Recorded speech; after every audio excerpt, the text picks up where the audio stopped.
you start doing more damage.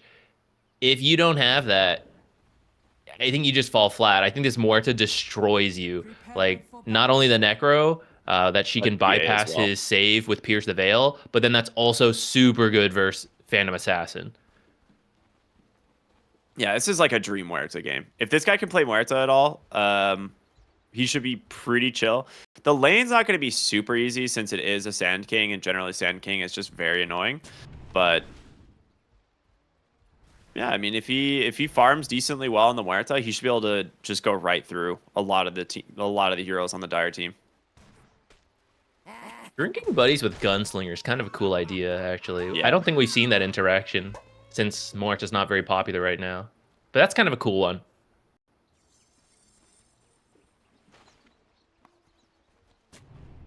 Both teams for the bottom runes. We might see a big fight break out at level 1 here, which I'm not sure who I think that favors, actually. Maybe the Dire? Well, I Depends how would, you line up your spells. yeah. It depends. I would say it depends on what the Muerta goes level 1. If she has the calling level 1, you do not win the fight anymore. Okay, she went dead shot, so you could take the fight. Achy Good Bone's gonna try. walk in, look for the bro strike. Nah, isn't gonna chase any further. They'll just go ahead, grab the 2 runes offensively. Bristleback's just gonna walk at the other 2 since no one was there. He actually denied one of the runes on the Lycan instead. Well, he didn't know where all the heroes were, so he probably thought, no, making time. Though maybe he could have just left the wolf there. Well, I'm not a mid Lycan player. I don't know. I get maybe he needs both wolves in the lane right away. Versus the Necro, you were saying is a rough matchup. So I mean, trying to get as much as you can before that Necro becomes unbearable. You know, maybe that's why he needs these wolves. Look at that, 10 damage done to that Necro, critical. Oh, Yeah, it's gone I'm now. very interested to see how he intends to play this lane. I mean, in general, Necrophos, very mana hungry hero, needs like to secure last hits, and he is getting offensive denies underneath the enemy tower, so that's quite good. At some point, can't you just creep drag with the wolves though? Like Yeah, that's what they I was won't hit saying. Like you invis just, yet. Yeah. yeah, that's why I was like, at some point you just ignore the Necrophos and you just don't play the lane, and you just drag into creep camps and you farm them that way because Necros doesn't push towers very well. Like he's a very slow tower pusher and he is incredibly slow move speed, so he doesn't rotate, right? Not without like having boots of travel early. And if you go boots of travel early, you're kind of griefing because you are super fragile.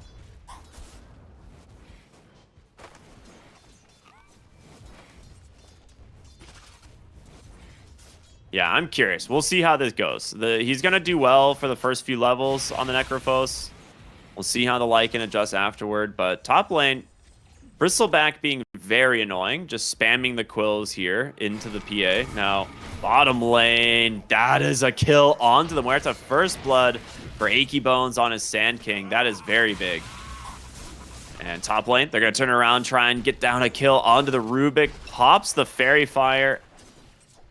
He's going to live, but a lot of low heroes in these lanes. Yeah, top, there's going to be like endless spell casting. They all have wands because they're all spell spammers. Cloud, go for Cloud. Can he get enough quill sprays out? Not nearly enough. Needs maybe like 2 or 3 more. This is where the Leech Seed's really good for all these scrappy fights. And there's actually a decent amount of melee heroes. For as much as we were trash talking melee cores, it's the PA, Treant, and Bristleback. That's when you can get the most value out of Leech Seed.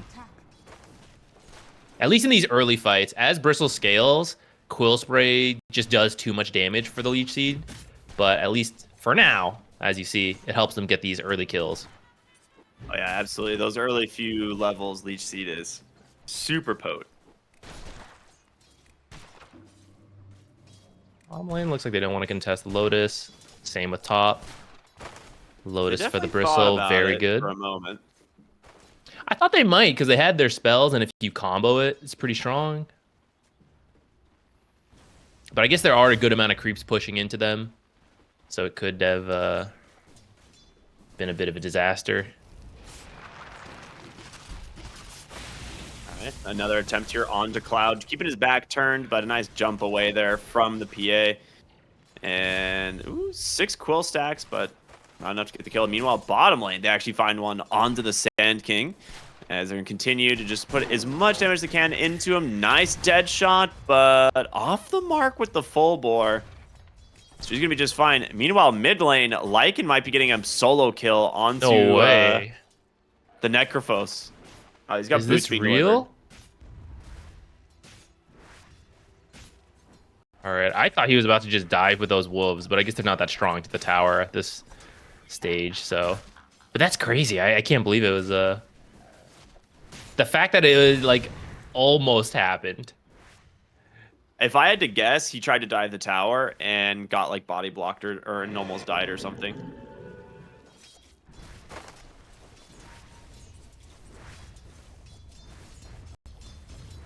Otherwise, there's no way because Lycan can't do that much damage to a Necrophos, like just auto attacking him.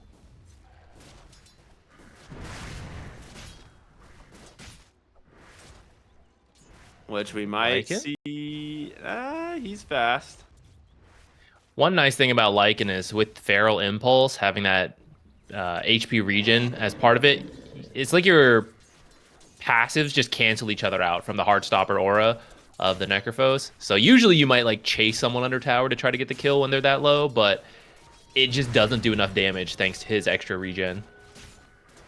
Dude, the wolves might just kill him. It's actually wild. He got his level 3 wolves, and he's just running them constantly at the Necrophos now. His 10 stick charges. Matchup's better than we thought. Not swapping the bracer out, though, is a little bit weird. Bottom lane. The calling going to silence them up for a moment. Great fear onto the Sand King. The shards are out as well, but they don't have the damage to finish the job. Ooh, Achy Bones. Yeah, they got him. He has no... I mean, he could Drinking Buddy's a creep and go for it. I thought he would, but no, he's going to let it go. Telekinesis to buy some space here in this lane is Cloud. Again, just trading with the duo. Ooh, nice snipe in the bottom. Use dead shot to grab the retreating Sand King, who is still really low. I'm not sure if you're seeing this, but Lycan is solo killing the Necrophos in the mid lane. So this is absolutely not supposed to happen. Top lane, you're not going to see them grab the Treant Protector as well. And Cloud, he's got a little bit of survivability. 10 stick charges here on this PA. She's doing her best, but she's gonna die for it. At least she got the kill first. Yeah. But Rubik is the lone survivor here, which means he's getting so much. And actually, you love to have an early level 6 on Rubik because you get so much value out of the stolen spells at this point. You go steal Burrow Strike or Death Pulse, any of this stuff. And I mean, PA has like, what, 850 health right now? So Fade Bolt and a Death Pulse. You like chop her down to half her health, and then you just do that again. Radiant's middle tower is under attack. Dire's top tower is under attack. Oh, he was ready to try and deny the wisdom. I mean, if that Snapfire wasn't there the instant it spawned, it would have been dead. That would have been a really cool play. Bro strike into the bottom lane. The calling into the silence does connect. A great fear as well. Ends up missing the cookie as well. Like, that is too many things going wrong there. Oh, they jumped in aggressively again. They've got to fear away this Sand King, but he can't. Cookie in 2 seconds. Ooh, that's not the right way, but okay, they still get him. Still enough, yeah. Oh, full bore snipes the Tusk in the lane too. Dang. All right. Yeah, this is kind of just the classic problem with Muerta. She's really not that strong at this point of the game. Like, she does just need a little bit of time to get to her items. Like, you just mostly want to kind of farm as much as possible. She took her Ofrenda to respawn bottom, so she's like by their tower. Yeah, fortunately, they actually have an observer there, so she kind of had some information to know if it was too risky or not. So she is able to spawn and then just walk back. And actually, they're going to sneak through the Twin Gate. Treant's waiting for it, thinking it's just going to be one, but... Oh, they don't quite react in time. Otherwise, I think you can pop the ult and grab a quick kill on the Treant. Radiant's bottom Actually, maybe it tower did get is under scouted because PA is not leaving. I don't think it did. tower is under attack. Bristleback It's is really not, hard to go on her, though. This gank is so weird. Like, your Bristleback is farming Ancients. So you're not, like, connecting with anyone. You didn't have vision on the lane. Radiant's bottom tower Maybe that's is the under extra attack. surprise. And now she just TP's back bottom. Okay. So yeah, I mean, this is just a lot of time wasted. You just missed like a full wave bottom for that rotation. Sand King's farming behind their tower. Yeah.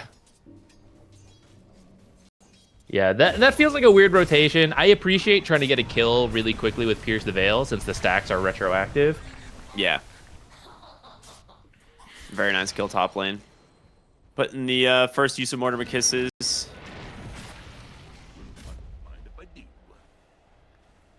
Now, Lycan has also kind of just been jungling quite a bit here. Achy Bone's going to get caught for the moment. They're going to go ahead and pop the Lycan ult, but they got to find the Sand King hiding in the trees. He's just juking him. He's getting body blocked by his own creeps, I think, but will finally be sniped by the Muerta, so they get the kill. Tower is under attack. Radiant structures are I'm very interested in how Lycan will do this game. He had a better laning stage than we thought. Like you said, he has been kind of jungling. I don't see a lot of mid Lycan, so I'm not fully sure the game plan, but I've seen some alpha wolves, and they're actually so annoying. So I wonder if you just need to like power level your way to max level wolves, and that's where It's you level, like, really come online. 11 or something, right? When you Yeah, get it? level 11.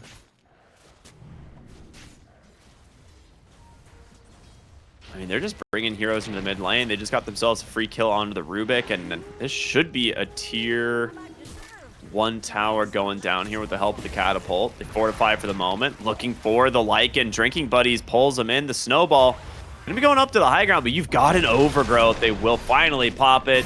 Do you use the Reaper Scythe? They do, but Oh, it it doesn't doesn't actually finish. finish the kill. And now, as a result, the stolen Overgrowth from the Rubik. It delays so much, and now for all of that, you lose your Necrophos in the process. Radiant's bottom Tier 1 tower didn't die either. Oh, wait, like? Oh my god. Radiant's bottom Dude, the cookie full bore combo, very nice. Full bore does so much. It is catching people off guard.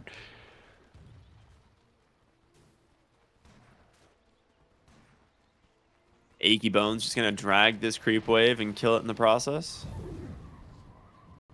Radiant's middle tower is under attack.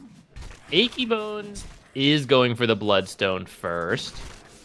I kind of wish it would be a blink so you can actually have someone who sets up the Snapfire ultimate, but I guess he's doing well and wants to rush the Bloodstone and will become very difficult to kill once he has that. Bottom lane, they're gonna find the Muerta here, trying to play in the trees and dodge this out as much as possible. Burrow Strike whiffs, but you still got the Sandstorm, and that's usually good enough, so they will find themselves the kill. Ooh, Look at the Lycan, I damage of think, these has his wolves. wolves. Yeah, so I think these are level 4 wolves now, not level 5. Because they've got the root, right? Level 5 now. Oh, they are, so on he's the 11 wolves. now? Yeah, No, he's well, not. maybe those wolves are something Oh, earlier. it goes I to don't know. 6. I'm sorry, my bad. Yeah, I it meant- goes to level 6. Yeah. Closer we to Ags on the Bristleback. About 1,500 left.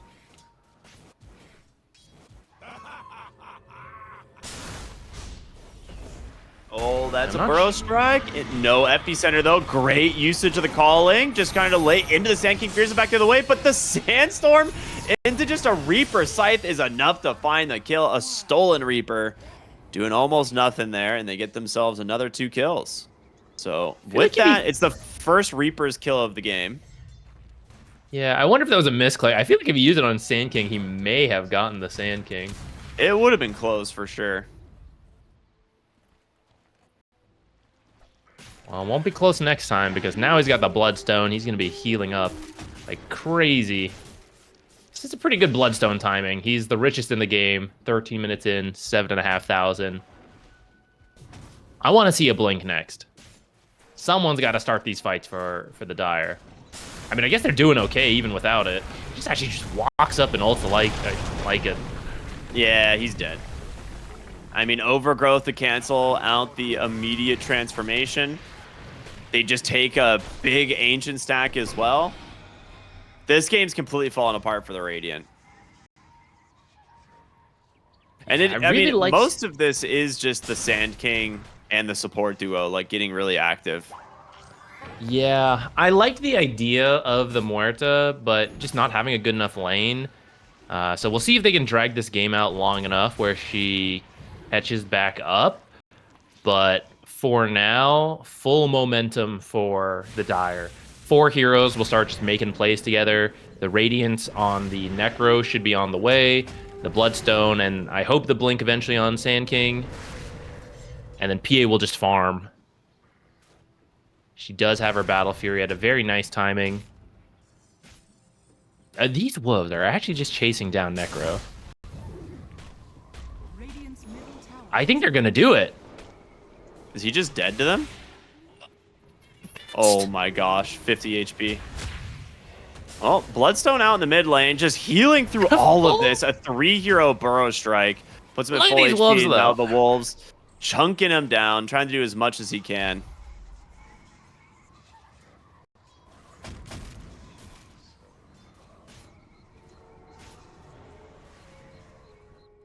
Dude, even if it loses this game, Alpha Wolves are pretty whack.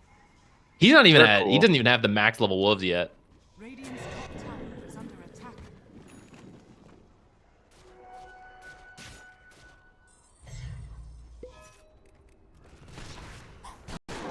Uh-oh, Muerta in trouble, gets the calling off, but the PA jumps in. Reaper Scythe to secure the kill once again.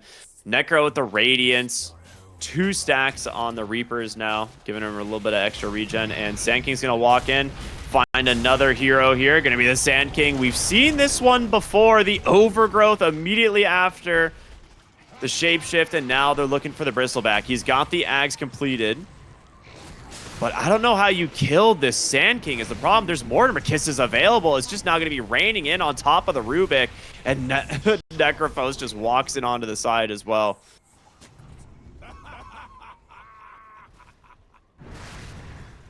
Cutting the wave as well. Tier 1 is actually still up in this lane, but they're just feeling so strong. Very aggressive wards play throughout this game, allowing them to constantly find this Muerta, this Lycan trying to farm up. And this is where I wasn't really sure how a mid Lycan would work out, but who makes the plays? You know, oh, maybe you just find the Necro for free. Okay. Playmaking not needed. But seriously, Lycan, Bristle, Muerta, right? They all just want to farm, I think, right? Like, again, question marks on the mid Lycan, but who makes the plays? No one. And that's why Difference Team has just had free reign in a lot of these movements. Yeah, I feel like your Muerta needs a lot of space. Your Bristleback spent the first, like, 15 minutes farming the Ags on the jungle, or on the Ancient stacks and stuff. And then your Lycan is versus a Necro mid. He ended up doing better in the lane initially than expected, but he has had no game since then. They're going to see them actually collapse and respond to the gank into the triangle, this time taking down the Treant Protector. Really good chunk of gold for that. They are 9k behind, so you need everything you can get, even if it is just a support kill. Muerta's getting close to Gleipnir. Maybe there'll be some cool combo where you Gleipnir a bunch of heroes into the Bristle Ags, and you know, Lycan Wolves get to go at you. I think that's got to happen soon, because this PA really, she's been left alone with a really early Battle Fury. Everything, like, she's gonna become a problem pretty quickly.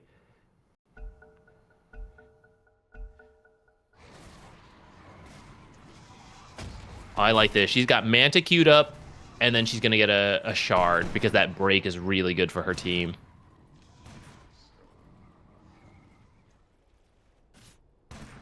kind of forget about it a lot since PA has just been out of the meta so long. But I do think once either she gets buffed or just agility carries in general, that shard is very strong because there's not a lot of sources of break. And No, it feels there's like not. that's been a little bit painful lately in the current meta where you want break and it's like, well, who do we take? Like Viper, Nyx, right? It's just a little awkward. Yeah, I think you're right. On top of it, she also just methodical is such a good facet as well, like in terms of being able to like securely kill heroes. So yeah, I think PA could definitely be a hero that rises quite a bit in the upcoming patch. And there's no way they They don't see make her. agility heroes good with like Kez coming out. Phantom Assassin? I don't know what she was waiting for, but she was sitting there for like a minute straight, I think. I don't know how long she was waiting there, but at least those last 5-10 seconds, I'm not sure what she was looking for. I guess she was scared and she's trying to like see what was happening on the map. Unfortunately, sitting right on the ward, so they just walk up and jump her, have enough crowd control to finish killing her with the Morta ult. Actually gonna get a second one for their troubles coming down here. These are some big kills because they all just went into the Muerta, and she just gets a massive amount of net worth from it. Can you just go do Roche? Actually, you have a Lycan Bristle You can with the Morta. Lycan, right? Yeah, but maybe they just want a tower first. Is under attack.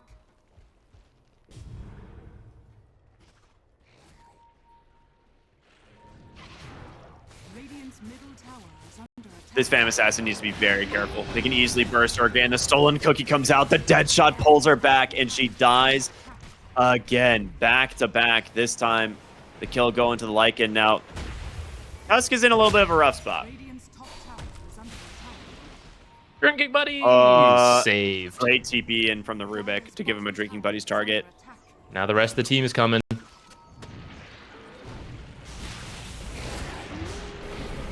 He's gonna pop the Oh, what a Bloodstone, but silence. What a good silence. Oh man. That's the big kill. That's really nice. I think ideally maybe you don't have to come back because you could maybe take that tier 1 and then steal the Tormentor. But I don't think it matters too much just because how far they were behind. So like you take anything, and it's actually a 6k gold lead now, which is not too bad.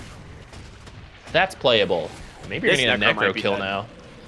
Yeah, I mean, you're Is he just not a Cloud's TP? just gonna pop the bristle back in a second here, and I think he dies. Yeah, this hero has 0 armor. Like this is the problem with Necrophos. He's sitting there. He has 8 armor total. Gets hit by like 3 or 4 nasal goos and a howl. Right, howl already reduces 5 armor. Nasal goo puts him into the negative territory, and then he takes 1,400 damage in 3 quill sprays. Yeah, I thought he would just teleport right away. Maybe the cooldown was just like a second or 2 off. I think if he can press W and TP right away, he lives. There's a slight delay on it. I'll assume for cooldown reasons. Under attack. But I mean, to talk about what's been going on the last like few minutes this game, the PA has died twice, the Sand King has died, and now the Necrophos has died. While the Radiant lose absolutely nothing in that process. So they have completely stabilized the game. They're going to find the Sand King again here with the Muertas hauling, trying to silence her up, but Don't really Did not like the have the angle of the heroes fight. yeah. They're just gonna back out.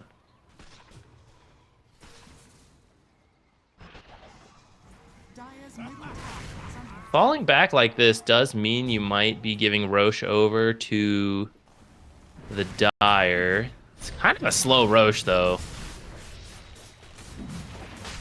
Dire's structures are fortified. Dire's middle tower is under attack. I'm kind of surprised they're not contesting it, but instead we'll grab the tier 1 tower in the mid. I mean, that's the first tower they have taken this game. That just shows how bad their lanes have gone. So maybe giving up the Aegis for like a mid tower and maybe a top tier 1 tower isn't that bad. They're going to actually come through the Twin Gate. here to defend on the Necrophos, and they know. Gleipnir's out, wall response into the silence, and he is super dead.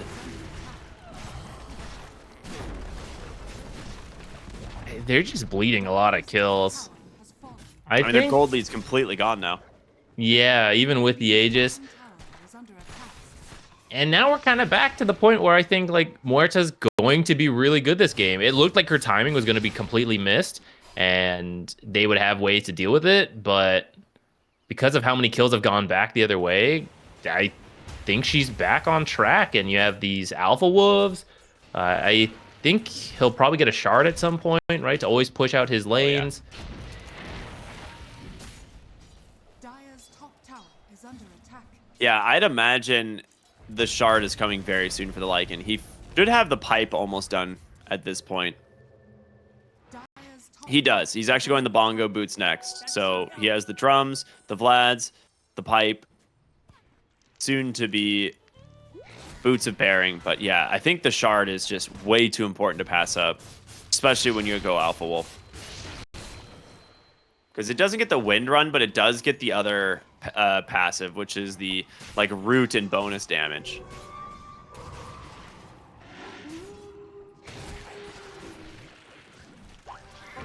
Oh, they found the Snapfire. The wolves are there. The damage from the tusk to help them out. More than enough. What's the PA working for?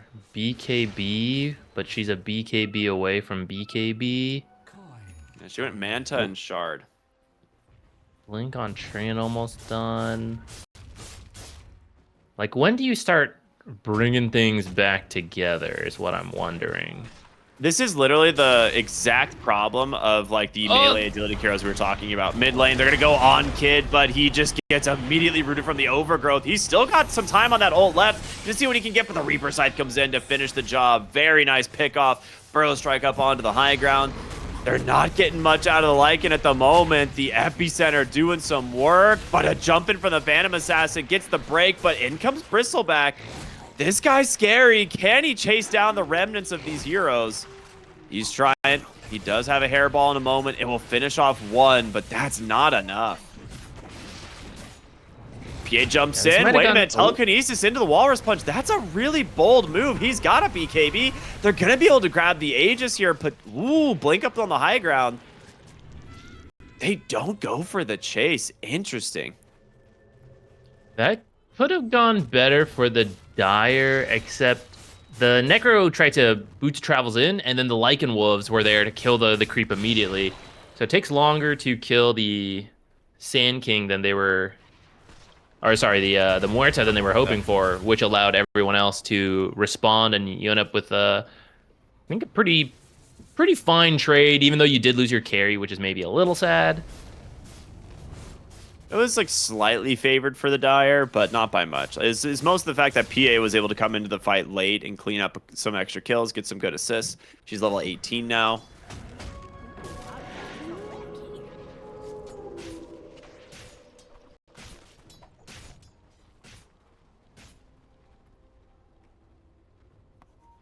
PA at least got a lot out of that, because her BKB timing's a lot closer than it was just a minute ago.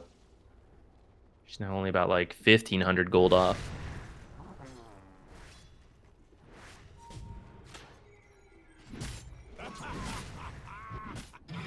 Radiant's bottom tower is under attack. Bottom tier 2 tower under siege. Doesn't look like they want to defend here.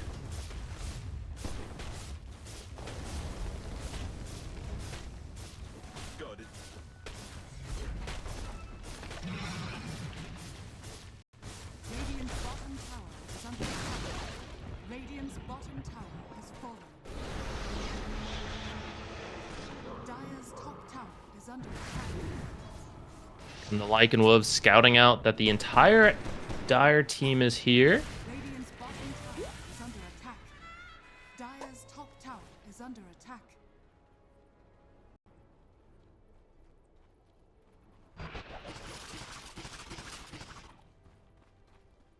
That nullifier far- on Bristleback is kind of sick. If they get this, oh my god, what?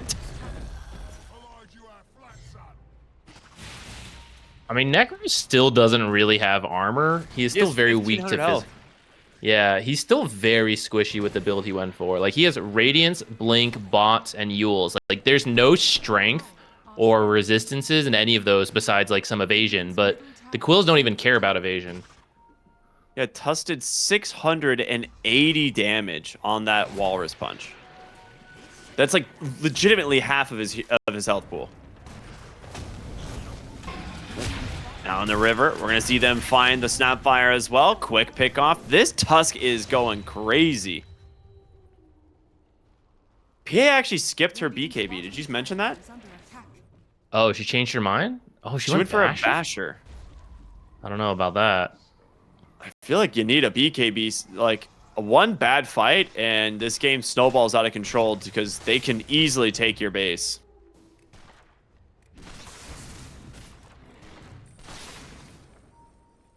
Muerta, however, did not skip her BKB. Bought the Chrysalis to amp her damage. Has a BKB now.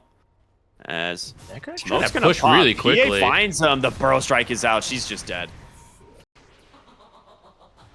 That's a good find for the Dire here. I thought they were about to lose the Necro, who was just beelining it down. I thought they were about to jump him and just repeat what we saw earlier. Yeah, they kind of were positioned in a weird spot on the Radiant. Like, there was a... Like, the Dire's making this rotation on over, but the Muerta is the one standing deepest in their jungle, and neither of the supports were close by to help her.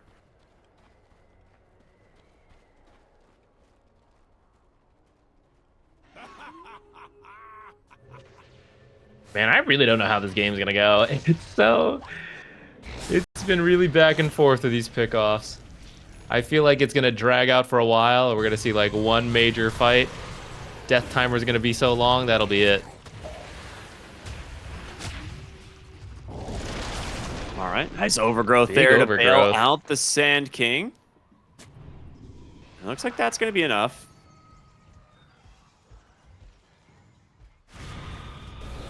Oh, Muerta's going for a solo kill in the bottom lane. Oh my god. This that silence one is going to crit. hit him. He's dead. Ooh. Or is he? Oh, he is. Wait, did she not pop the calling initially? No, she had it. She dropped it right away. Oh, Or not the calling, sorry, pierce the veil. She didn't pierce the veil initially is what it was. Oh, I thought she did. No, Maybe she not. didn't. Maybe I didn't see it. She just was going for the solo kill because when he came back down, she popped the pierce the veil and just it's kind of weird. I think if she just uses like when you're going for that solo kill, I think it's worth to just hunt like all in that hero. But yeah, that's a rough death from the Muerta, at least dying to the PA there, who is starting to get kind of scary. Yeah, that was a first hit bash to kill the Muerta. Not that the Muerta had any form of escapes anyways. So maybe wouldn't have made a huge difference. Radiant are scanning. All right, we're wrapped back around PA scary territory. Never BKB though, interestingly. So she might still get deleted by a Muerta who she did get the Crystallis, but she's going to go back for the MKB first to make sure she can actually hit the PA, which I think is a good call. Yeah. He likes this Ofrenda spot. He keeps respawning down here.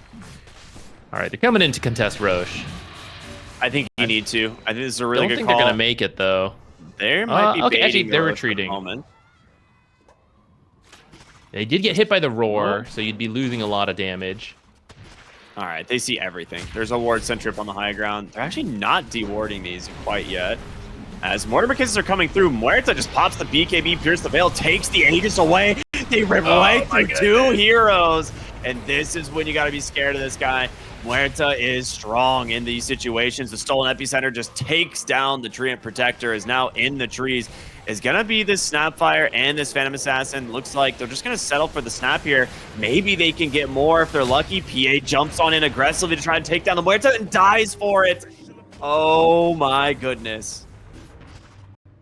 You even got the Necro to buy back, but then he decides not to join in. So that's just a complete win for Team Unknown. Life for Zero and Roche. here's the thing about Muerta, right? When she pops her ult, this hero has insane damage once she's reached this point. She even got that Grove Bow for extra damage.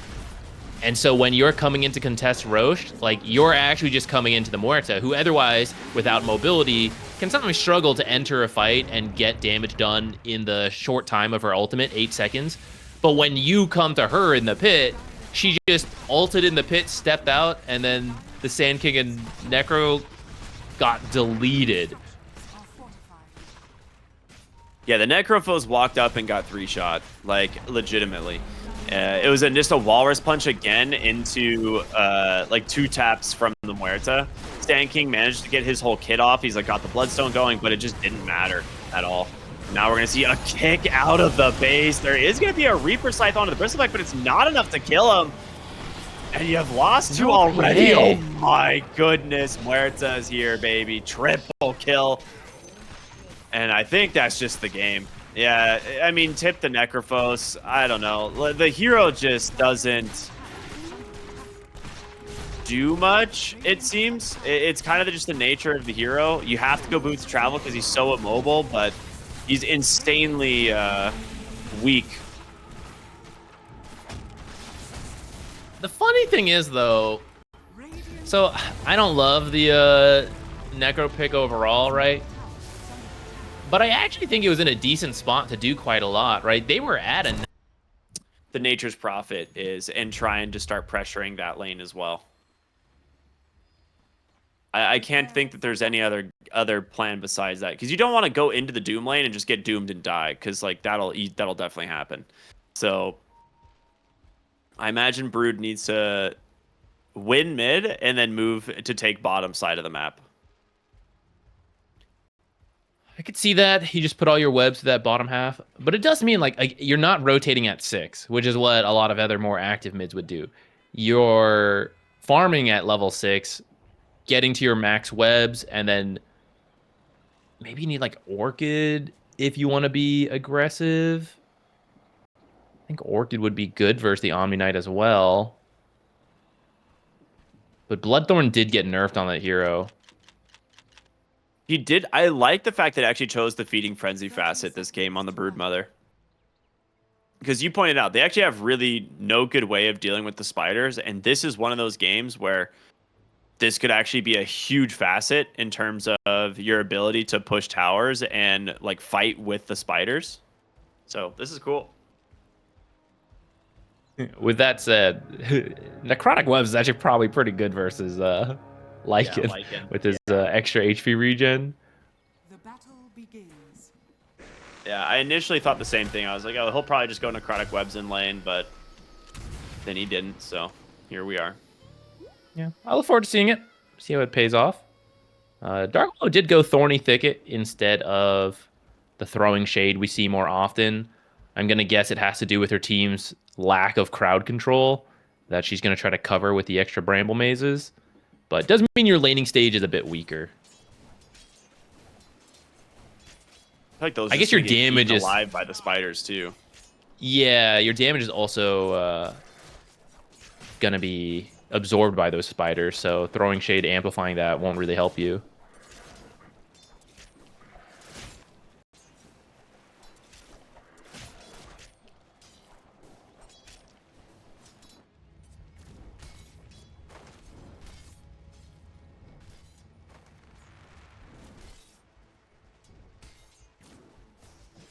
Dire's courier has been killed.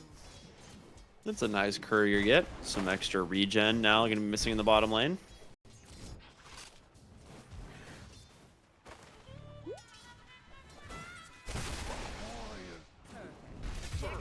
Ooh, arrow connecting onto the Dark Willow top lane. They get themselves first blood here for the Mirana. Bottom lane trying to do something similar. It's a second kill now onto the Nature's Prophet. Very nicely done, utilizing the level 2 there. Actually, it might not even have been level 2 of the Bristleback. That was just Quill Spray, baby. Quill Spray plus that full bore slow, allowing you to run him down. I was going to say, yeah, like the Ironwood Treant is annoying, but you do have to be really careful of your positioning, especially once Fire Snap Cookie comes out, because if you just throw the bristle on top of the natures, and you slow them with nasal goo, and then you just quelling blade the sprout to like keep chasing. There's no mobility on Nature's Prophet, and he will be run down. So they have to do a good job of just like maintaining equilibrium near the tower to prevent that from happening.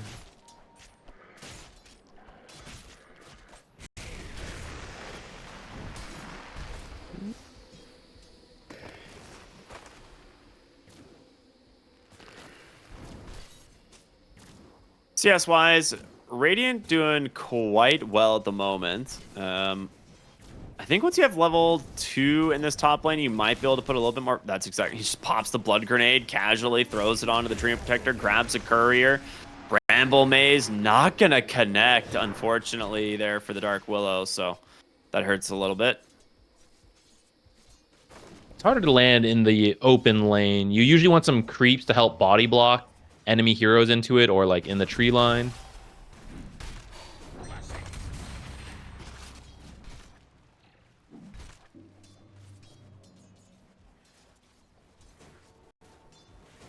Some trading happening over the 3-minute Lotuses. They managed to grab it.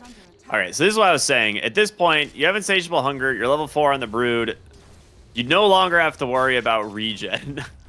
So I think it's so funny. Usually we like glance at the mid lane. They're both like half health. Like, oh, I'll do this. Like, I'll bottle trade here. Like, I'm eating this tree. And you're playing this very like high thought out game of like trading resources. We're coming here. They're just both full health the whole time. They're hitting each other. It's like, okay, well, that's not doing anything. He's healing. I'm healing. We both have just a bunch of extra tangos because none of us even need them. It's actually just a farm fest here. yep, no bottles in sight. Just some people building bracers and soul rings, and yep, no one takes damage. They're just gonna sit there forever and farm. And then Brood's gonna hit level 6 and eventually expand her her webs across the river into the enemy jungle and start taking some camps. Yeah, you don't want to fall back to your own camps because you want to leave that for the Bristleback. I imagine Snapfire will try to stack him when she can. And I think going towards the Natures is the right call since this guy has no mobility, we were saying. And if he tries to TP out, pretty sure Brood with like any amount of spiders, especially with Feeding Frenzy, will be enough to kill him before he can get out.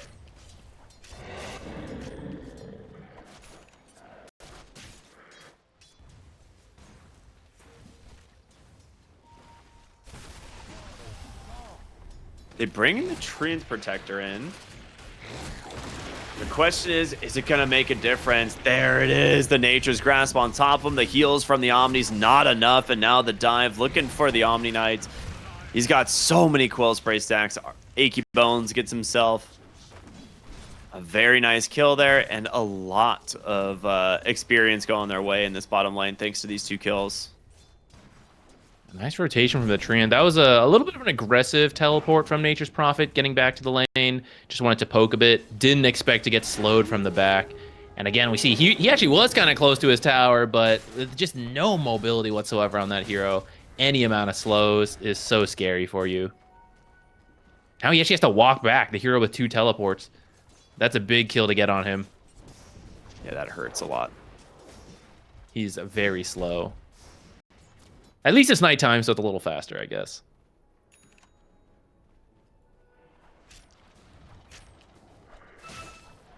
Level 6 Lycan. Looks like he did manage to get a couple extra denies over the Brood, but she is 1 last hit away from getting 6. And we should start seeing her just shoving waves, head to the jungle.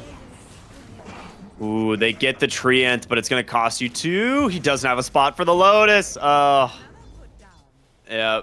Maybe if he gets the Lotus swap in, he can make into the trees and TP or something. But yeah, without it, really rough. And here we go. Broodmother's level 6. The fun's going to begin now. I'm a little bit surprised she didn't turn that other Wraith Band into a Null Talisman. But for now, just going to go straight into the Treads and an Orchid queued right after that. Yeah, I think that's the right idea. Oh, look at the Lycan. Cookie not close enough to connect. Pretty short cast range on that, so... At least you're forcing a Lycan ult, and it's defensively, right? He's not really rotating to a side lane, getting a kill with that hasted Lycan form. So even though you don't get a kill, I think you're happy with that. You'll know your safe lanes are okay.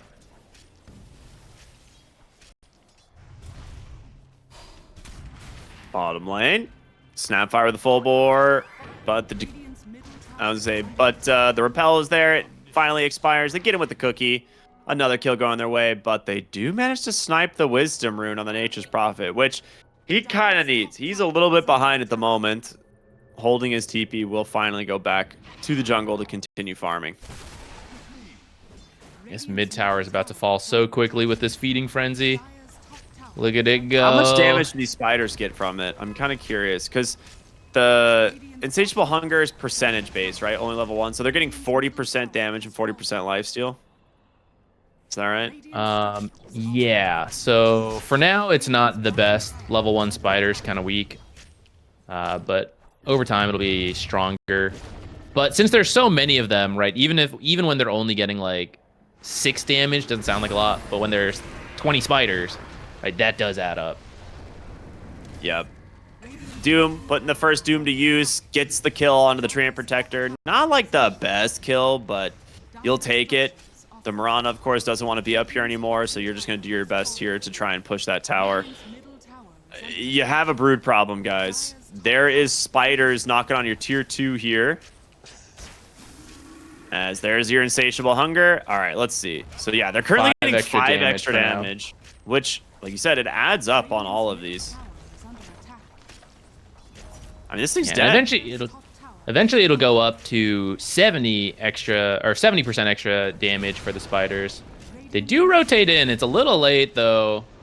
Can you maybe get a brood kill? I don't think so. I mean, you don't have Doom anymore, right? So I don't know how you do.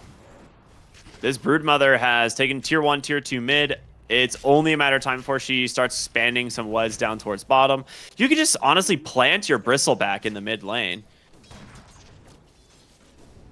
Or you're like just anybody really, right? Like just plant someone in the mid lane to defend the tower. Maybe just put your Mirana there, your Bristle's jungling. But well, Broodmother gets caught, does have Insatiable Hunger, and doesn't pop it to try and survive. So caster cursed. Yeah. This is what I was gonna say, like just plant in front of the tower. Like you have no real reason to cross that river ever right now in mid lane. Like you don't have any vision. There's no objectives there now. You know, it's like just play it safe, farm the jungle. But ends up getting caught. Yeah, I think it would be good to... Yeah, the Bristle, you see him in the triangle, so he'll just bounce between the triangle, the ancient camp, and then the mid lane. And then you could have your brood playing in that jungle with the supports. I guess she just wants to finish Orchid, though, so you just let her farm max efficiency until that point, and then maybe you start playing more with her.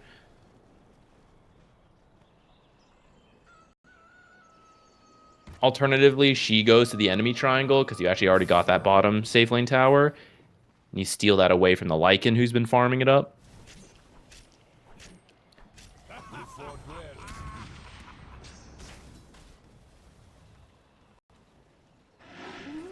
It's about 1,000 gold off the Orchid.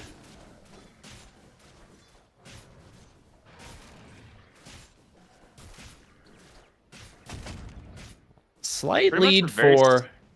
Oh, good.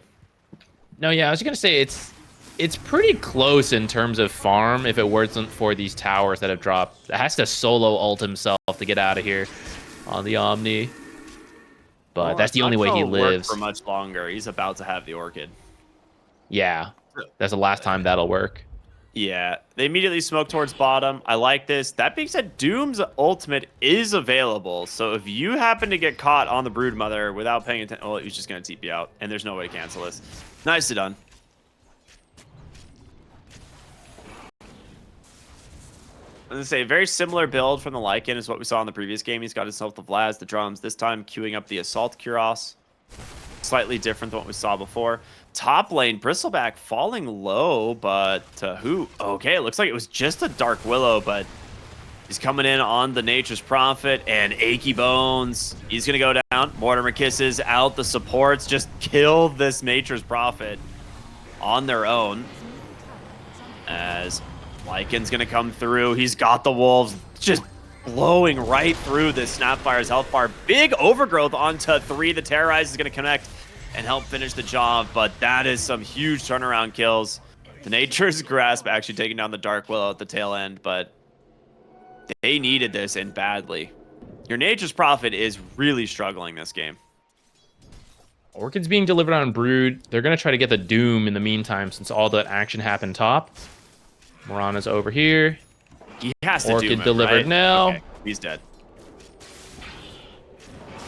Because he didn't have Scorched Earth, so that makes sense. I was like, maybe if you just Doom Scorched Earth and Infernal Blade, you just do what damage you can, but he did not have his Scorched Earth cooldown, so unlucky timing there for the Doom. And the first Orchid reveal is success.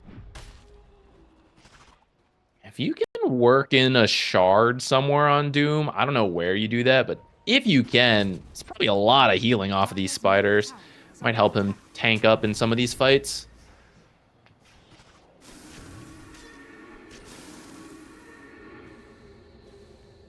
Oh boy, Doom. Oh no, Doom. This is not the place to teleport to. He doesn't get a lot out of this. The spiders, however, just getting ripped apart by the Nature's Prophet. So, actually will survive. They end up TPing in on the Omni and the Dark Willow here. Did you remember the patch when you got damaged based on the number of units killed? Yeah. On the Nature's Prophet? And you would just That would've been ult good. wherever the Broodmother spider camp was? Yeah, you just get so much damage. Now you'll hit everything, so I guess that's kind of nice. In the past, it's annoying because your ultimate gets absorbed by spiders and may not even hit a hero. But now Yeah. you will at least hit everything, though you won't get like 1,000,000 damage anymore. Bottom lane. Ooh, spiders nuked by purification.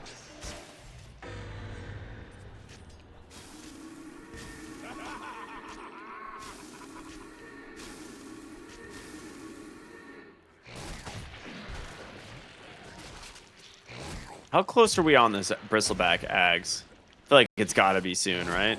Oh, it is being delivered this very instant. Okay, that is a Very lot of soon. damage into this Lycan. Will not go for the dive, though.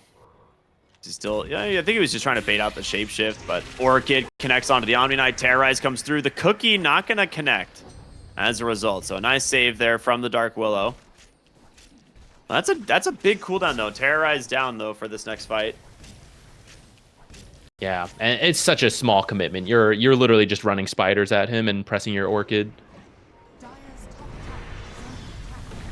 More Kisses come out. Doom hits the Treant Protector again. Do they even finish the kill, though? They do. Omni Knight will walk in, get the job done. Ultimate will protect the Omni, but it's going to leave Doom exposed. It feels like a forced play just trying to get the Treant Protector, but, I mean, all of this has been space for this Nature's Prophet. Radiant are scanning. Yeah, it's Nature's and gonna do Lycan just farming up, not showing up gonna to do anything it? yet. He doesn't go for the Wisdom Rune. I guess he doesn't have another TP, so he might have to wait. Yeah, it would be pretty scary.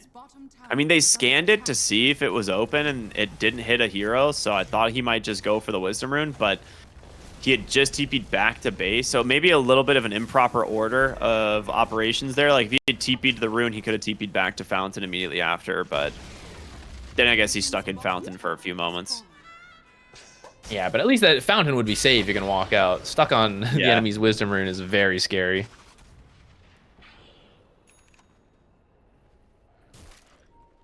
He might still go for it, to be honest. It wouldn't surprise me if he, Dire are scanning. on his At next, this point- like, teleport scroll, goes for it. Maybe. At this point, it feels a little awkward, though, because you don't know if they've gone or not, so it'd be kind of a shot in the dark. Looking at Lycan. Does have shapeshift, able to get away, but how many times did we see this last game? The immediate overgrowth to counter. Dire's courier has been killed. As long as you're strong enough to kill Lycan, overgrowth feels great against him. If Lycan's running away with the game, then it doesn't feel great because you're overgrowthing, but he'll just kill you afterwards. But for now, you're pretty happy with that. The Lycan kill. This is the weird thing about mid Lycan. I know it'll be strong at some point, we saw in the last game, but it's been 16 minutes and I don't really feel like I've seen a Nature's rotate to a gank that's happened. I don't see like the mid making plays. It's just felt very weird. It just feels like everyone's farming and the Brood sometimes makes plays. That's a lot of what this game has been. Ooh, the Shadow Realm cuts off as the Orchid somehow connects, so he makes it out. Yeah, you're exactly right. That's kind of what I'm feeling, right? You have a very passive play style from the Radiant until they like kind of just pick up 1 or 2 items, and then maybe at that point they try and group. Doom's going to come out topside here onto the Bristle. I don't know if this is enough damage. You're going to need some help. Nature's Prophet not TPing in as he gets caught on the backside here by the Broodmother, and he's going to be forced out as well. So Doom does not secure that kill, and now Aki... Oh, he goes in, gets stomped! Oh my goodness. They do get the Natures. It's a trade. Nature's dead again. Cloud likely to get chased down here in the top side. He is underneath a ward. Orchid is out, tries to TP, but no way. And that's going to be tier 1 and maybe even tier 2. Like, Brood can build up another army of spiders off this next creep wave and has Insatiable Hunger coming back off cooldown. You can put a lot of pressure in before the heroes are... Look at, oh my god, these wolves dodging everything.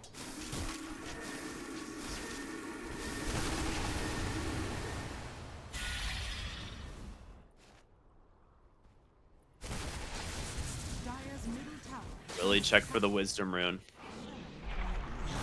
Finally goes over on the Nature's Prophet to start farming the enemy Ancient Camp. Oh my god, no way Broodmother just guesses this. How does she even know? She doesn't. Did they scan? I have no idea. I actually have no idea how she knows. They definitely didn't scan. Maybe he just TP'd back to defend the wave that was pushing, but... I swear he ran straight at that Nature's. He did run straight to the Ancients as well. Was there a... No, I was about to ask Lycanwolf. Like, wait, that's his team. Hang on. Radiant's top tower is under attack. I have no idea. I must have missed something. I feel like he directly walked at that. It's the hardest read. Nature's not showing where's the safest place he could try to farm. Running at him again in the mid lane, and this time no TP. Silence. Moran doesn't even have time to come and help. Okay, maybe the Shard leap helped. But this amount of spiders plus that Orchid, you just don't get a chance. Yeah, this is where things are just so scary. Like, for this Nature's Prophet hero, it needs to have a better start, and it just got owned in lane, and it's been spending the full game on recovery. And the rest of the team is also just farming. Like, your Lycan's not really pushing towers. There is a single tier 1 tower down in the top lane. But mid is still very healthy. Bottom is still very healthy. I mean, you got Broodmothered is what this game is coming down to so far. They don't Doom? Oh, she has an Aegis. Okay, never mind. That makes sense. Wolf's gonna try to get her, though.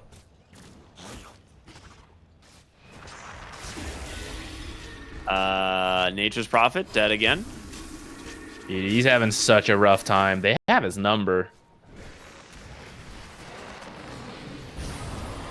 There's your Doom. We've seen this before. It didn't quite work out last time. We'll see if there's enough damage from the Dark Willow, but it doesn't look like it. In comes the Lycan after taking down the one hero in that Snapfire, looking to try and force the Aegis or get the kill onto the Bristleback. Just doesn't quite happen. And now they just need a full retreat. Brood was just farming next to them that whole time. I thought she was gonna come over. She's like, nah, you guys are fine.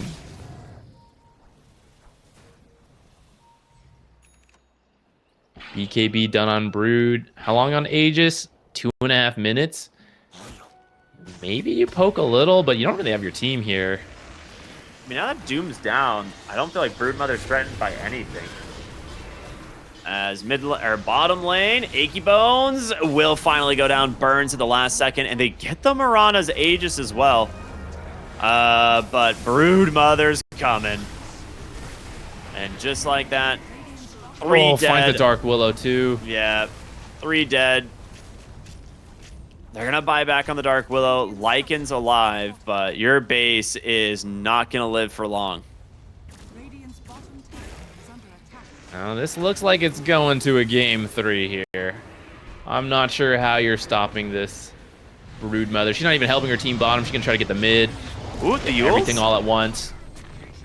Nice play there from Heaven to try and bait out that overgrowth, but it ends up catching Mistake in the process, so he ends up just dying. They drop essentially, clean up these wolves. Curse Crown connects onto the Treant Protector, but there's just not enough damage. The Brood Mother is just getting to town on the base here.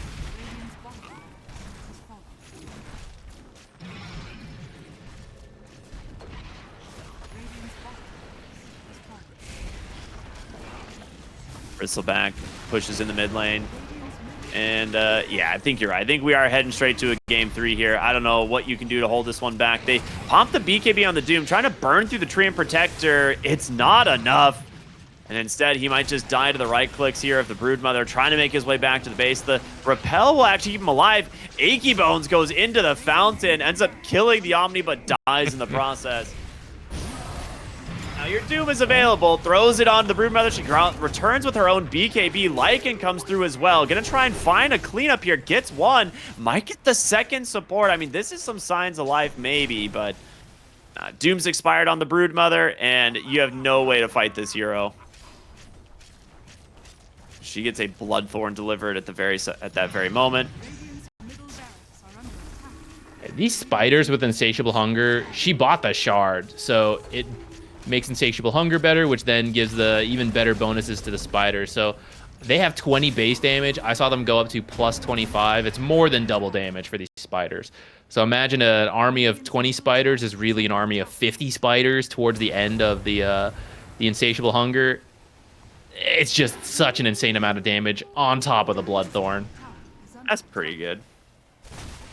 Yeah, I mean, it makes sense. Like we talked about, there's very little that you can do to deal with the spiders in this game, and in scenarios like that, like you'll make your lane maybe slightly harder, quote unquote harder, in this game because yeah, you don't have the necrotic webs, but it's so worth it for the payoff of having that extra damage in the late game here. Radiant's middle tower is under attack.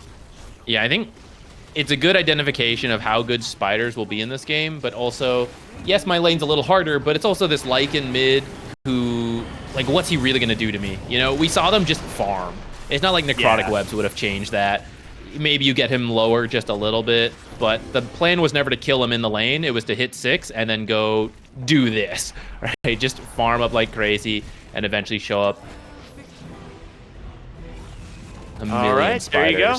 We got ourselves a game 3 difference. Grabs game 2 off the back of a really good 24-pick Brood. Brood, so same game plan for Brood, right? You hit level 6, you're going to farm up your item.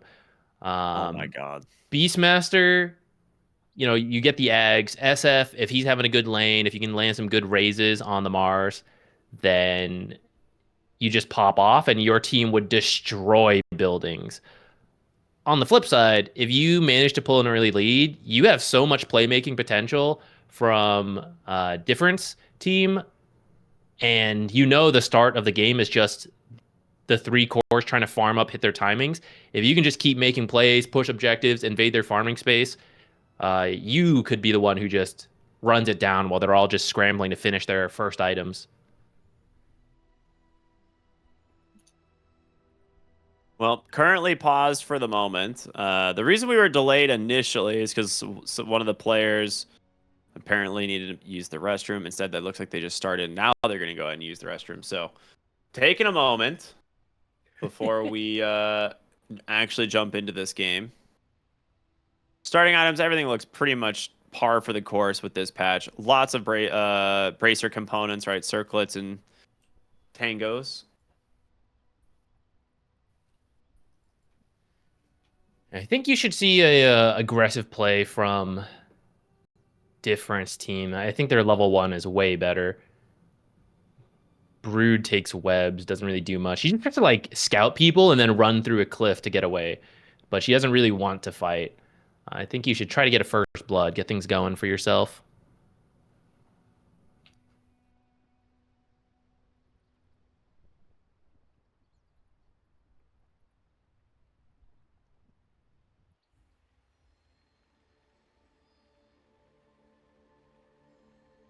G immediately. All right, here we go. All right, we're finally jumping into this game. It's a game 3 here in the lower bracket eliminations, and one of these teams will advance to be taking on Apex Genesis here in just about 2 hours. We'll see which team is it gonna be. It's got the Grandmaster Rubik. Smoke it from Dire. I think that's part of why he was so contested. I think both teams must really like Rubik, and Grandmaster certainly suggests that. He's got a lot of good spells to choose from this game. I think LSA will be very nice. And Spear. Yeah, both of those. But since he took Arcane Accumulation, right, you could have some pretty large LSAs. True. That might be a good way to win this fight first. Full bore. Dude, that thing's coming from downtown. That shit off the screen.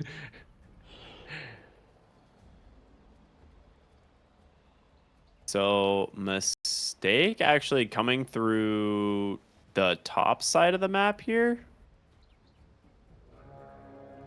Not 100% sure as to why, but It's going to be scouted. yeah. I guess he was placing webs. Yeah, he placed one bottom and one top, but I'm guessing Doesn't work anymore. Yeah, maybe has just not read the patch note that this does not work. So Sometimes you forget. Wastes about 80 mana. It's not the end of the world. Broodmother doesn't really use any mana. And the question is if he's going to forget. No skin, so this guy... Dude, why is there no cosmetics on any of these players? Maybe it bugged out. Sometimes this happens at the lobby.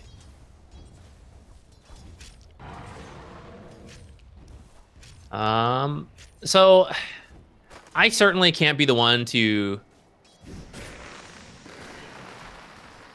critique it too much, seeing as I mess up and I forget like small interaction, right? Dota has so much in it, but it is a little concerning because Broodmother is a very you have to know how to play the hero. Yeah, it's a high execution hero, and if you don't know a certain mechanic, that's like, you know, it's concerning. It's like, how much do you play Brood? Will you slip up and not execute it well? Right, we'll see if that comes into play. But yeah, this was a very cool trick that I wish they kept in the game, but they decided to nerf it. Yeah. Looks like Tusk might be giving up first blood here. One more dive bomb from the Hawk and an auto attack to do it. Yeah, Cloud's going to grab first blood here on the Beastmaster. He'll be very happy with that. Lena did go the Laguna Thermal Blade. runaway? Thermal runaway facet. So that's good. Glad to see that.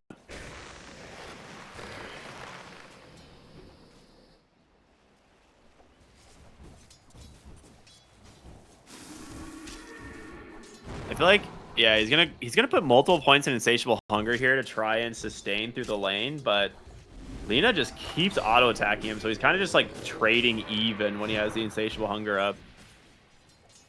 Dire's middle tower is under attack. Yeah, this early game will be a bit annoying when you have to deal with all the harass from Lena as a melee hero. It's very easy for her to line up the spells to harass and secure CS. But again, you're just trying to get by. Don't lose too many denies. Live long enough to get your level 6. At that point, Lena will have a hard time invading. She's not the most mobile. You'll kind of see her coming into your jungle, and you'll be able to choose to either fight by rotating heroes in, or you just walk somewhere else if you have the webs because you haven't left them in the top and the bottom lane doing nothing. Did you see the really interesting bug involving like Lena and Fatal Bonds recently? No, what's up? So if you like have a Lotus Orb on Lena and you like Fatal Bonds cast on the Lena and it reflects, Combustion will proc off of all the Fatal Bonds damage like recursively, so it just kills everything in the game. That is Like- interesting. I have not like- seen that one. Yeah, it basically wraps and does like 100 million damage in a matter of like a couple seconds, and then the server crashes. So very cool. Must not know about it because no one's playing Warlock. Yeah, it's like it doesn't matter, and they don't really need to patch it because I mean, yeah, like you said, who plays Warlock nowadays? But I do want to point out while we were talking about that, Cloud's courier got killed and it had a helm of the Iron Will on it. He was rushing it for the regen. Kind of makes sense since a lot of the damage coming out will be the physical damage. So if you can just match the tankiness of Dragonite, it can just become a farm fest here. But that's going to be delayed for a little bit. yeah, that's unfortunate for him. He doesn't have great CS in the lane, but he did have the first blood gold that is going to help him out quite a bit at least. He'll do okay. I mean, we see Beastmasters pretty much always kind of just recover no matter how bad their lane is. If they manage to get some stacks out, that'd be great. For the moment, that ancient camp in the triangle is still blocked, as well as the ancient camp on the other side, and they have not noticed. Yeah, that's what I was going to talk about, then I forgot because we were talking about the Brood. I like that play. Oh, looks like Tusk. Okay, he had a stick. Should be okay there. Oh, actually still has the Healing Lotus as well, so he's fine. But yeah, they're blocking it because they recognize, we were saying earlier, it's like they're just going to farm. All these heroes need to farm. So if we block the camps and then we can pressure the lanes, like what are they going to do? So I really like that choice to block those camps. Really nice grab onto the Tusk there again, but they just don't have the damage quite yet to finish the job. Shadow Realm comes out from the Dark Willow. It's still not enough damage. The Dragon Tail right next to the towers. The TP is going to come through from the Snapfire. Full board connects. Cloud finishes the job finally with the help of the summons, but it's a 1-for-1, and you actually force the TP of the Snap, so it ends up being pretty worthwhile. Fortunately, the Mars is in a good spot in the lane, so this rotation not going to cost you much in the lane. And actually, instead of twin gaining back, looks like they want to stick around. Maybe as Tusk reconnects, he filled the mid lane bottle. Oh, never mind, they're going without him. Yeah, they're gonna go for it. I mean, it's a lot of damage. It's still gonna be enough. Okay. Dragonite is strong, man. 84 damage at the moment. Snapfire, of course, brings a lot to the table. Mid lane, though, with the drinking buddies trying to bring down the Broodmother, but he just dives him under the tower, gets the kill, shards on the mark, but it's still not enough to finish close. him. Oh, And Snowball. Snowball. Trying for it. Oh, what a telekinesis there from the Rubik to hold him back. Ends up being an unfortunate illusion rune, the least useful illusions you could ask for. 47 HP. Walk up somewhere, just instantly feed away, like 12 gold. And that was so close. One auto attack difference there. This is why all the small stats, all the little extra attacks you get in the laning stage can add up. Lina does make her way back in, hit 6, and now that'll dissuade the future dives as much because you know how much burst can come out of that Lina. But great kill from the Brood. Hits 6 first and just immediately capitalizes on it. Yeah. They're just leaving Mars alone. This Snapfire has not left this top lane. Yeah.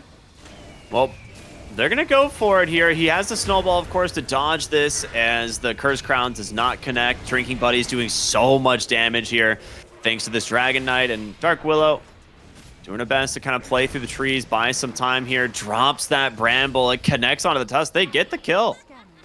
Extending a little bit too far, potentially, as now in comes the Broodmother. Thought he could maybe juke him on the side, but absolutely not.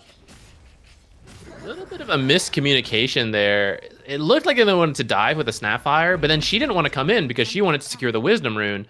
So then you're just diving with 2 out of 3 heroes, and that's not really enough against 2 enemy heroes, especially as they rotate in more. So maybe a bit of indecisiveness there, or too many people deciding on different things. Radiant's bottom tower is under attack. Who got the Dire side Wisdom Rune? Was it also the Dire? Yes, Tusk and Snapfire both grabbed the one. So there will be a level advantage for them. through that. Though maybe when giving away kills, maybe we won't notice so much of a level difference. Structures are fortified. Radiant's bottom tower is under attack. Dire's top tower is All right, under attack. top tower. Slowly working it down as you've got the Helm the Dominator creep here. A Laguna Blade on the backside trying to bring down the Dark Willow. He needs a little bit more damage. The Dragon Knight's going to be there to finish it off. The Haste Rune paying off as they'll protect the tower. Looking for the Beastmaster now. I don't know if you're going to get this guy. He's pretty deep into the jungle. Has a TP at the ready as well.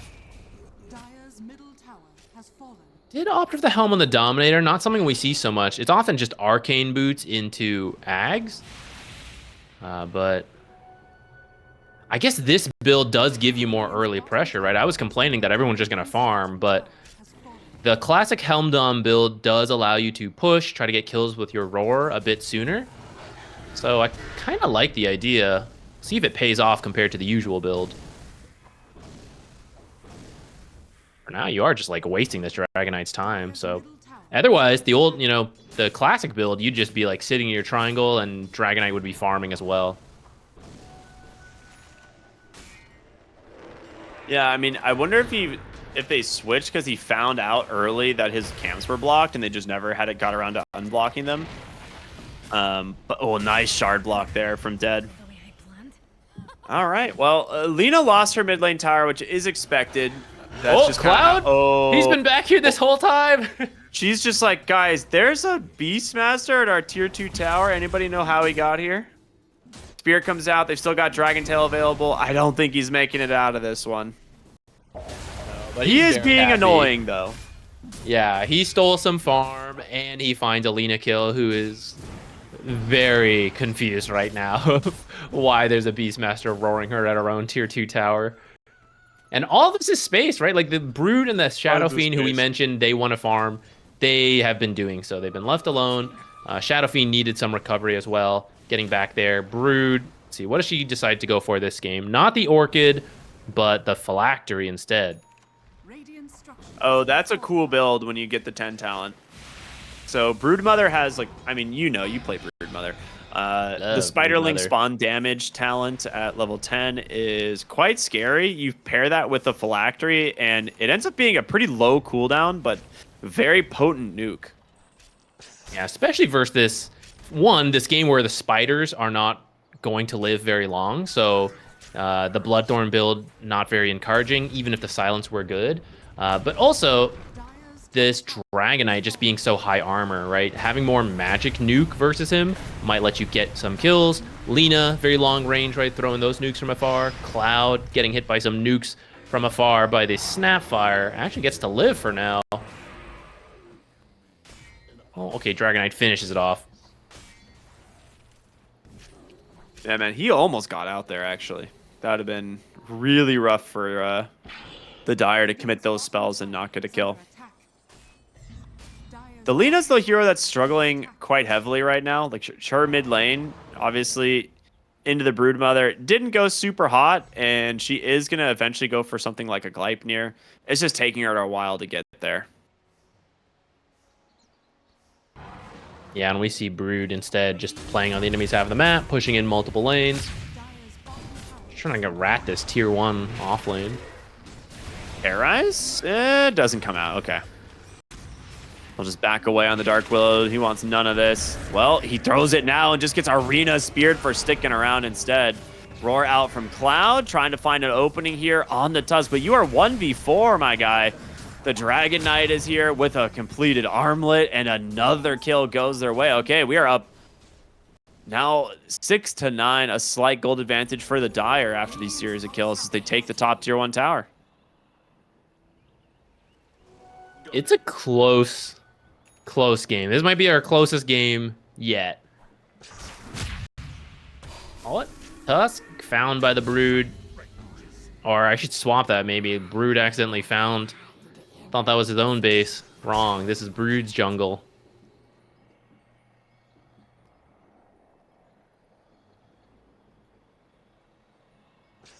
I'm trying to think of like what the first set of big items are going to be from this Lina. It has to be Gleipnir, right? Oh, we have a blink actually on Achy Bones, which I like quite a bit. So he did go for some more of a tempo blink initiator for his team, which I think they have plenty of damage to follow up the arena, and it is a very good arena game, so I like this a lot.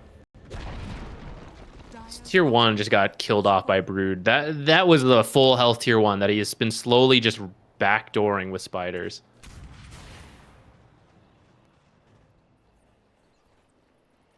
I like this blink as well. Arena's coming up. They're getting ready to smoke and make a play. You want to try to find Brood, but I think you need... Okay, you do have Snapfire ult. That should be enough damage to kill her. With the snap, yeah. I mean, he's got 1,800 health, which is a lot, but between the full Arena Spear combo and Snapfire and a DK who can maybe come in. Yeah, they got her. Blink, stun. You don't even need the Mortimer Kisses. You had the damage from the Tusk. Okay. Now, immediate rotation at the top just to make sure that this Lina is not getting dove, I think was the scary part. It's really nice. And you don't have Arena, but Blink Spear plus God's Rebuke is still enough combined with Snapfire ult to get a kill. So you can keep looking. Yeah. Yeah, even a support kill at this point's fine. Is big. Yeah, because you already got the Brood kill you wanted, so anything you get extra is just like free. Or maybe you try for Brood a second time. Oh. No, okay, they try for the Dark Willow, but just missed the spear.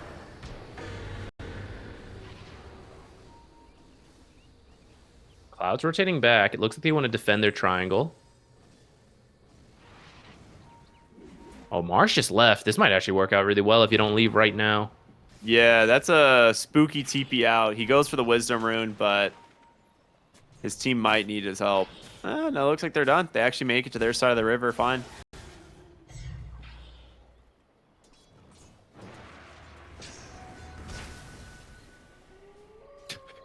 Spiderlings spawn and instantly die. A very short-lived life there. That's the nature is cruel sometimes. The "what is my purpose" meme, you know, and it's like to die. Like, you get me the CS. Yeah, you secure me last hits.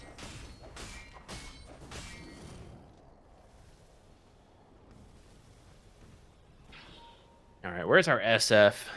He's going for... He has a Yasha, now working for a Dragon Lance. Been a quiet game for him. Wondering when this will start lining up. I imagine Aghanims on Beastmaster is when your team starts feeling a lot stronger, and we might see them, you know, group up and play around that, try to get some kills, get some those temporary stacks on the Shadow Fiend. Yeah, this is a little bit difficult to play the map when this Blink Mars is ready. Mid lane, Broodmother tried to make a go at the Lina, but a lot of damage that she does, and there's the Arena. Just comes out, the Spear immediately executes the Brood, and she finds a regen rune, of all things, on the bottom side, so he's chilling. Full reset for the Lina. Brood goes down again, and this is why this just comes back to the draft. It's like, if you're gonna pick this Broodmother this early, you have... Oh, this is sad. Oh no, he's got nowhere to go. Snowball at the ready, dodges a stolen LSA even. Very, very cheeky play there from the Tusk.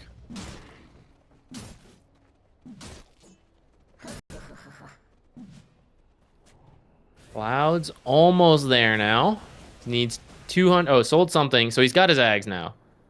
He has Roar available too. So probably stop at the base, heal up, immediately smoke out. See if you can find a Roar play. Get some momentum back. Lina would be maybe the best. I guess any of these cores would be quite nice.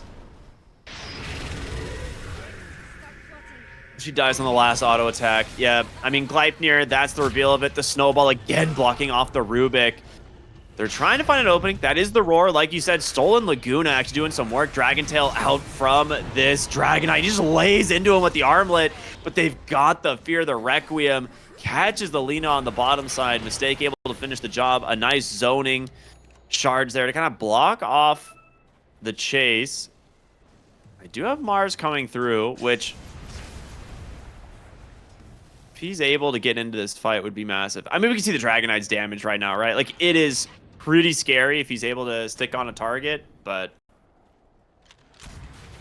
Now we also see the spiders just don't do anything. 2 Dragon Yeah. Knight attacks just kill them, and that's why Brood is not itemizing for them at all, just itemizing for her own damage. She did just find an Amplify. Oh, immediately dispelled by a Yeah. Yule set. Oh, Ooh, misses a little the awkward. spear. Yeah, I mean, the Dragon Knight did not come for this either. So that's Arena down. They saw the amplify damage topside and were going for it, but yeah, missing the spear there is really rough. Yeah, well, at least you remove the amplified damage, I guess. I think that would have been enough. Just like blink Yules, walk away.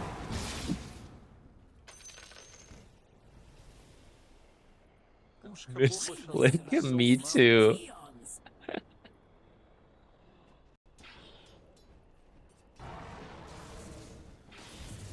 It is a little awkward. I have done the accidental misclick tip. I'm not gonna lie. It's just like right there. You know, you're trying to move your mouse around. It just pops up.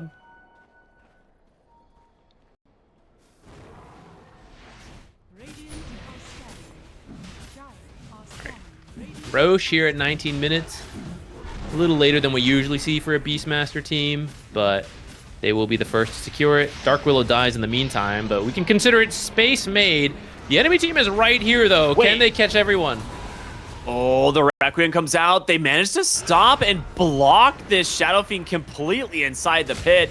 And now, one more Walrus Punch to help secure his fate. I mean, you TP'd out on your heroes.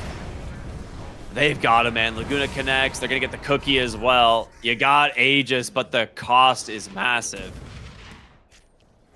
I mean, even if the Rubik had stayed, it just would not have Yeah, you wouldn't have the numbers. worked out. Yeah, Brood maybe needed to be there. This is something we've been saying where it's like the team plays are not quite fully connecting, and maybe if you can draw attention away because you're like, oh, I'm pushing your tier 2, come get me, you know, and you get the rotations, then that works. But if the enemy's missing, she maybe should have been heading over there sooner, and then rather than TP out, you try to take that fight with the Aegis. The Maelstrom proc, does he get? I mean, he's going to get it anyway. Nicely done. Well played. I mean, the Lina is fully online. Back. Yeah. She's so Has back. the Boots of Travel, Gleipnir, even gets himself the Vampire Fangs, so... I'm curious what her next item's going to be. I'd be fine with just a BKB, honestly. If she gets BKB or a Pike, she can just stand her ground completely. How would you feel about a Silver Edge? Is that what she's actually building? I would go Pike before Silver Edge, or I would go... I mean, what are you trying to break this game? I actually have no idea. I'm either going Pike, BKB, or like Chrysalis into Pike BKB. Not fully sure, but it will let her find pickoffs. Like I've seen Lina's pop off like this, where you now just have so much map pressure between your thermal runaway letting you nuke people and then just right click them to death. You have Boots of Travel to move around the map, and then your Silver Edge, so you can Boots of Travel to a creep wave far back, Silver Edge, run in, and you just find supports, right? But you do need to find kills off of it, otherwise it just doesn't work. They didn't even say G, they just went. Radiant's bottom tower is under attack. Okay, well, why not?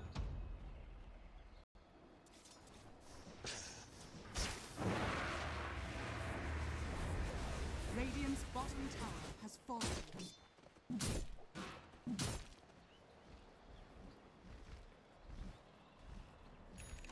No one's got BKBs yet for unknown. I think they do.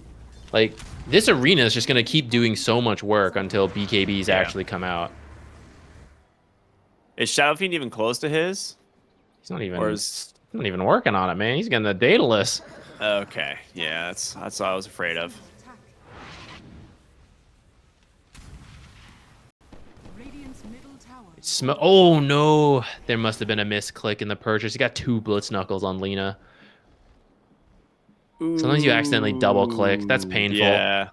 Now he attacks really fast, though. He's so fast. some would say 35 extra attack speed. Well, that Broodmother is not going anywhere. That extra Blitz Knuckles definitely paying off at that moment. Is under Oh, attack. she'd ever Shadow Blade now. She didn't have to. It's all right. You But can turn it into yeah. another item, right? So Yeah, PvP later's not too bad. Is there anything else? I mean, I like the Witchblade Parasma that she has queued up. I think that's super cool. Oh yeah. That could be cool. Do you think she wanted to do that, or was that like, oh shit, I've got 2 Blitz Knuckles. I guess I gotta do I this. mean, I think you should have finished the Silver Edge, but it's not bad. Radiant structures are fortified.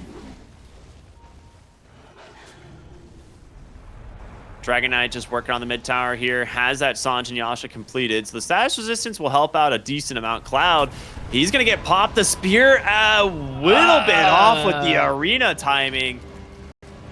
That's an awkward one. Roar's going to come out. Mortimer Kiss is doing some work, and you do not have Magicus for this. And the Lina now just going to try and stand toe-to-toe with this Shadow Fiend. You're not winning. Dragon Knight's going to come in now. Nice Dragon Tail stun for the moment again, but without that arena, so much of your team fight is just missing, and a stolen spear onto 2. It's this Shadow Fiend finally. He's the one you've got to bring down, but he's just had free reign this whole fight. Turns attention back. Spear does connect, but doesn't pin him against the wall. Shadow Fiend, you're just dying to a Snapfire, man. Turn around. Is he, though? They got to kill him. All right, he's going to get him. I'll be honest, I don't know what just happened in that fight. I saw the SF windup and I saw the blink spear and I was like, oh shit, what a combo. I was like, wait, they're on different teams. The Mars jumped the Beastmaster but pushed him not towards his own team. I'm so confused how that started. And then at that point, the Shadow Fiend without BKB just freely hit people because no one went on him. What just happened?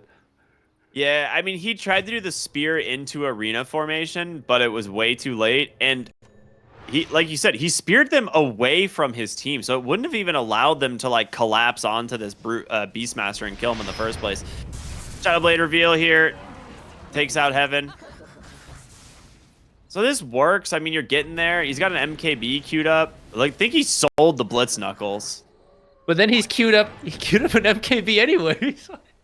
Did he actually? Wait, where'd your other Blitz Knuckles go? Was this a visual bug?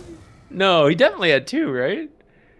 He actually just sold it and then Did he queued up sold another it to one. buy the Shadow Blade? Then he's like, oh Yeah. shit, I need an MKB.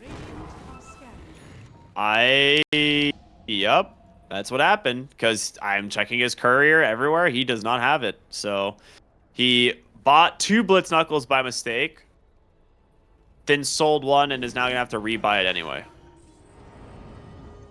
Oh, Lina gets caught. That dust. What a read. I mean, I have no idea. There was no vision at all that would have, made you guess that this hero was here, and Lina just dies as a result. How does he know? I'm not sure. Like, there was no wards, no sentries, nothing. He just randomly pops a dust and finds Alina. Where exactly did that happen again? There is a sentry in these jungles, but No, she came down the lane and then up the bottom stairs. Oh, speaking jump of onto the lane, Beastmaster. This should be plenty of damage. He's healing through a lot of this thanks to the Crimson Guard as well, but Dire's middle tower is under will survive as the mid lane tier 2 tower in some trouble. They have an amplified damage here on the Shadow Fiend. This is quite nice. He got nearly 500 attack damage. Yeah, that's a lot. Are they thinking about forcing this? They could poke a little bit, maybe. Yeah, it is kind of scary into the potential blink spear back. I like the call for the top tier 2 if they can get it. It'd be... Oh, they do easily get it. structures are fortified. Should set up for future Roches, which it'll start to spawn again in 10 seconds. We'll see if they get lucky.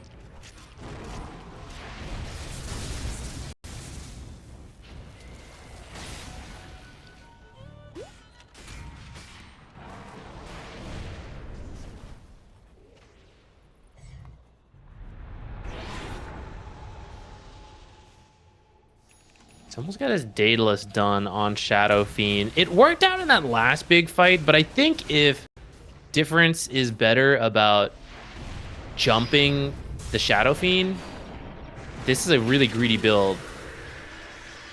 Speaking of greedy builds, this Dark Willow has an Octarine. Roar comes out. She's going to try and just TP away. It's not going to happen, but they've caught the Dragon Knight. The Arena Spear, though, perfectly done. It actually just splits them, traps the Shadow Fiend inside, and you do not get to freely hit, my friend. You guys do not have BKBs. You do not get to participate. And mid lane, a little bit of chip damage here onto the tier 3, but again, the spiders just die to everything.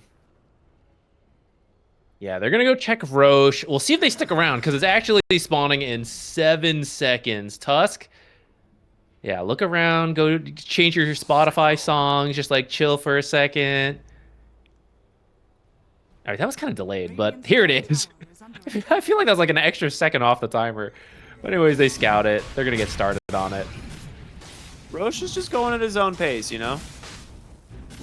Oh, Lena's changing to a Daedalus. She's like, oh, wait, I just sold my Blitz Knuckles. It would be silly to buy them again now. I'll get a Daedalus instead. I never had 2 Blitz Knuckles. I don't know what you're talking about. Just gaslight everybody. They're going to rotate through. Oh, they find Cloud immediately. That's a very nice find. Oh, and Mid an lane. immediate smoke. They want to go connect mid. Mars does have that Wind Waker. He's going to give himself a little bit of space, and he's actually out. He has an Arena in 8 seconds, too. They could easily turn this. Shadow Fiend, you're going to regret this one, potentially. Why are they not going in? There it is, the Arena, the Spear. They finally got him. They waited for the rest of the team to close the gap. He gets the Requiem off. It does some work. The BKB allows them to find the kill onto the Mars, and for now, the Lina doesn't get any damage out. She finally turns her attention back onto the Shadow Fiend. They get the kill. That actually ends up kind of okay for Unknown. Oh, especially if they find the Lina. She has her Aegis. I think they got her. Yep. Dark Willow, however, stunned up, taking a decent amount of damage from this Mortimer Kisses, and the Lina will help finish the job, as they should grab the tier 2 tower here as well. Radiant's middle tower has fallen. I think if the initiation was a little cleaner, that should go more smoothly for Difference. Like, I think the original Arena was solid, but Lina and Dragon Knight weren't quite there, so SF still gets some abilities off. Still just sort of okay, except for Dragon Knight maybe in a bit deep here. He is tanky, but there's the roar. Yeah, I mean, he is okay, apparently it's fine. The Lina's combustion did so much damage to these stacked up heroes. I think that could have worked out even better, because Snapfire threw a cookie, I swear, at the Lina. It was at a creep and it died. But it must have gone to a creep that got killed by the Ags of Beastmaster. Otherwise, you get like a double stun there, and your Dragon Knight might even stay alive through all that. But even without him, you will get right. Oh, that could work too, but SF is just gone. So you'll finish up mid now, and you can immediately go for bottom too. I think you just end the game. End? Yeah, I mean, you can get this second lane of barracks, but like you should just go tier 4s here. There's no Shadow Fiends buyback. Now you don't know that, but you can try and find out. Yeah, I think that's the scary part. They won't buy back. Oh, the support's trying to make a play there onto the Lina, but they don't manage to finish the job, and now it's just a few more auto attacks. This. I'm sure they just got to finish off the Rubik, right? Yeah, they get him. Heaven's in pretty deep as well. Cloud comes in, looks for the roar. That's the Lina, and she's just left to die on the backside. And meanwhile, the supports just get cleaned up deep in the enemy base. You spent way too long going for this Rax, and you don't get anything for it. They're all dead. All right, that was peculiar. I don't think the supports should have tried to fight when it was 2v4. It kind of shows you don't have buyback as like they're being killed and no one's reacting. But they split their attention. They don't chase one support then the next. they're going at different supports while Lena's also hitting tower. So then it just kind of drags on, and then you are pretty deep in the base as they respawn. So just all choosing different things. This is where, as a qualifier stack, you probably haven't played together that much, and the team coordination, the singular focus, bringing 5 people onto like the same idea, that's tough to do, and it'll affect you in moments like that, where I think a team that has played together will very cleanly decide, ignore them, just get the objectives, or okay, quickly kill Dark Willow, now kill Rubik, now objectives. Dragonite? Okay, I was like, he has a Satanic, does end up getting caught for the Terrorize, though. So they're okay. Cookie doesn't quite connect, but if Dragonite can get his hands on a target, they are looking really scary. Dire's bottom tower is under attack. But I'm okay. The rest of the team's coming up here in a moment. I think you are still substantially stronger than the Radiant, so I think it's pretty likely for them to open the fight. Big Requiem, though, splits everybody up. The Wind Waker will save him for a moment, and there's the Satanic to save him. The Mortimer Kisses. You're stuck in the Dyer's arena with nowhere to go. Snowball save next. The Snowball save, yeah, helping out. Mistake trying to hobble away. It looks like he's going to make it. Oh, just missing the vision on that Brood Mother. Okay, Snowball was down anyway, so probably couldn't finish that. Very well done. We see how tanky Dragonite is, so they have to commit a lot to kill him. And then the purchase from Mars on the Wind Waker, great choice here. You save your Dragonite, that's one save. Second Snowball save comes in later, and it buys enough time for the Lina, for the rest of the team to connect and just start throwing in all the damage. Straight back bottom. Dragonite ult up in 15. Should be enough time to get this bottom racks uncontested. Lena's going to go for a sneaky pickoff in the mid lane. I think the sentry in the base just caught sight of her.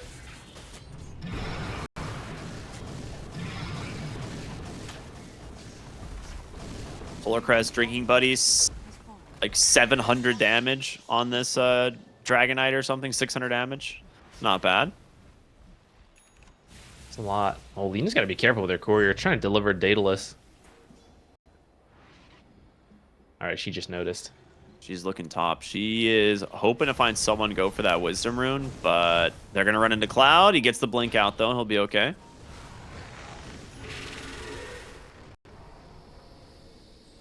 We're going to try and scout out here with these spiders, but they are currently smoked up on the support duo, so not going to be super easy to find, as they will get to work on the towers. Does Shadow Fiend have his BKB, or is he even going BKB yet? He had it queued, but he is less than halfway there. Okay. Smoke up by difference. If they find a big kill, they can probably just end the game. There's a smoked Mars on the high ground. He's going to get so much vision here to play with. They go on top of the Lina. The Wind Waker to save her. The Requiem does come out. The Spear's a little off the mark, but it stopped the Shadow Fiend and the Brood Mother from getting in this fight. They've turned out 2 kills already. And it's now time for them to turn their attention to the Shadow Fiend. They almost managed to finish him off. Actually, well, the Brood Mother doing a lot of damage here. A second Wind Waker save to keep the Lina alive. Mars is just on save his team duty. I don't know. Yeah, Mr. Achy Bones, great build. We'll talk about it in the post game potentially here, because it looks like they're pushing. There's no buybacks besides Clouds, and I'm not sure I believe in the chance to 1v4 here. Yeah, not without any of his spells either. Like Roar's still on cooldown. Uses the Crimson Guard to try and stall this a little bit, but that's going to be the first tier 4, the second shortly after. The Cookie, just to try and give what healing they can into the Lina. And without a fortification, oh, well, they GG out. They kind of grief their allies, throw some heroes in, but again, they already called the GG. This one's over. Once the GGs are out, it's no longer griefing. That's just celebration. That's okay. That's okay. All right, let's talk about this Mars build real quick. I really like it. This whole series, I've been talking a lot about